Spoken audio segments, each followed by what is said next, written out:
கொள்கையை சொல்லி தமிழ்நாட்டிலே ஒரே ஒரு இடத்தில் உன்னால் கொடியேற்ற முடியுமா? விடுதலை சிறுத்தைகள் சவால் விடுகிறோம். தமிழ்நாட்டை பொறுத்தவரையில் இந்த கருத்தியல் யுத்தம் திமுகவுக்கும் பாஜகவுக்கும் அல்ல, அல்லது கம்யூனிஸ்ட் கட்சிகளுக்கும் பிஜேபிக்கும் அல்ல. தமிழ்நாட்டை பொறுத்தவரையில் விடுதலை சிறுத்தைகளுக்கும் பாஜகவுக்கும் இடையிலான யுத்தம்.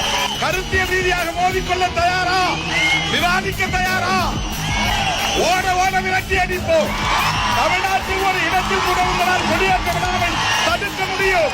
யாரிடம் பாராட்டுகிறார்? பதவியை பார்த்து பல்லை இடிக்கிறவர் அல்ல திருமாவளவன். பதவியை என் தலையில் இருக்கிற முடிக்கு சமமாக கருதுகிறவன். சட்டமன்ற உறுப்பினராகி 2 ஆண்டுகளில் தூக்கி எறிந்துவிட்டு வெளியே வந்தவன் திருமாவளவன். I don't care. நாளைக்கு இந்த பதவியை ராஜினாமா பண்ணாலும் பண்ணுவேன். ஆனால் உன்னை எதிர்ப்பதை